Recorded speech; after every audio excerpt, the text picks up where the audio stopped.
নমস্কার বন্ধুরা, cooking with মনীষাতে আপনাদের সবাইকে স্বাগত। আজ যে রেসিপিটি আপনাদের সাথে শেয়ার করব সেটি হলো আলু ধনিয়ার রেসিপি। এটি নাগপুর ফেমাস একটি রেসিপি। রেসিপিটি বানানোর জন্য একটু বেশি পরিমাণেই ধনেপাতা লাগবে, তাই 1 বান্ডিল পরিমাণ ধনেপাতা এখানে নিয়ে নিয়েছি। ধনেপাতাটাকে প্রথমে একটু ধুয়ে নিয়ে কুচিয়ে নিয়েছি অল্প, তারপর মিক্সার গ্রাইন্ডারে দিয়ে দিয়েছি। 2 টুকরো আদা দিয়ে দিলাম, 3টে কাঁচা লঙ্কা দিয়ে দিলাম, বিট লবণ দিলাম 1 চামচ পরিমাণ, সাদা লবণ 1/2 চামচ পরিমাণ, চিনি দিলাম স্বাদ অনুযায়ী, আমচুর পাউডার দিলাম 1 চামচ পরিমাণ, আর 1/2 কাপ পরিমাণ জল দিয়ে ধনেপাতাটাকে মিক্সার গ্রাইন্ডারে বেটে নেওয়ার পর এর মধ্যে যুক্ত করেছি 1 চামচ পরিমাণ লেবুর রস।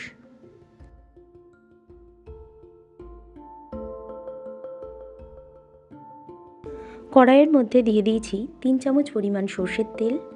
তেলটা একটু গরম হয়ে গেলে এর মধ্যে দিয়ে দিয়েছি 1 চামচ পরিমাণ গোটা জিরে, 1 চামচ পরিমাণ হিং। আলুটাকে এইভাবে আগে থেকে টুকরো করে সিদ্ধ করে নিয়েছিলাম।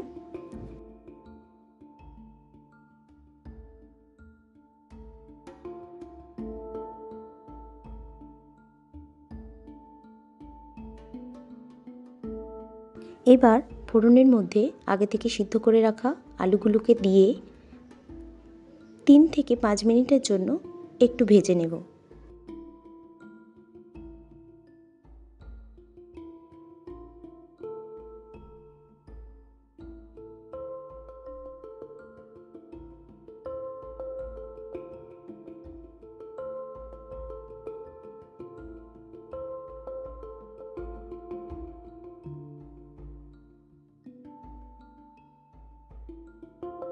আলুটা একটু ভাজা হয়ে গেলে এর মধ্যে যুক্ত করেছি 1/2 চামচ পরিমাণ কাশ্মীরি রেড চিলি পাউডার।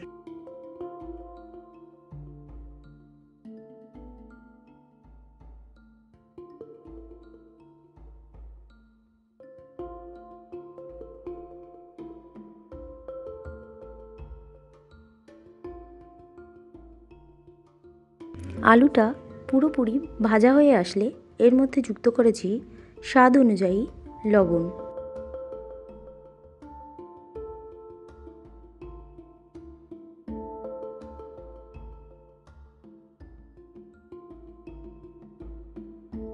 আলুগুলো ভালোভাবে ভেজে নেওয়ার পর একটি পাত্রের মধ্যে তুলে নিয়েছি। তারপর এর মধ্যে যুক্ত করেছি আগে থেকে বেটে নেওয়া ধনেপাতার পেস্টটা।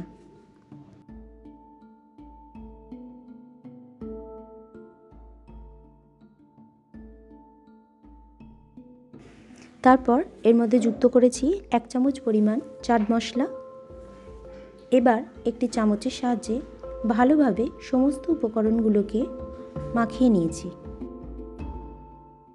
আজকের এই রেসিপিটি আপনাদের যদি ভালো লেগে থাকে বন্ধুরা, তাহলে অবশ্যই একটা লাইক করবেন, শেয়ার করবেন, কমেন্ট করবেন। এখনও পর্যন্ত যে সকল বন্ধুরা চ্যানেলটিকে সাবস্ক্রাইব করেননি, সাবস্ক্রাইব করে নেবেন। সবার প্রথম নিত্য নতুন এই ধরনের রেসিপি দেখার জন্য পাশে থাকা বেল আইকনটিতে প্রেস করে রাখবেন। রেসিপিটি একবার হলেও বানিয়ে দেখবেন, আশা করি সবার খুব ভালোই লাগবে। সব শেষে এর মধ্যে যুক্ত করেছি ধনে এবং জিরে গুঁড়ো 1 চামচ পরিমাণ। রেসিপিটি অত্যন্ত সহজ একটি রেসিপি আর খেতেও ভারী মজার।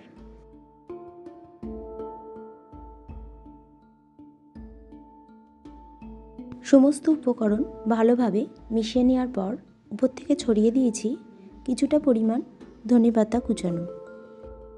রেসিপিটি শেষ পর্যন্ত দেখার জন্য আপনাদের সবাইকে অসংখ্য ধন্যবাদ। সবাই ভালো থাকবেন, সুস্থ থাকবেন।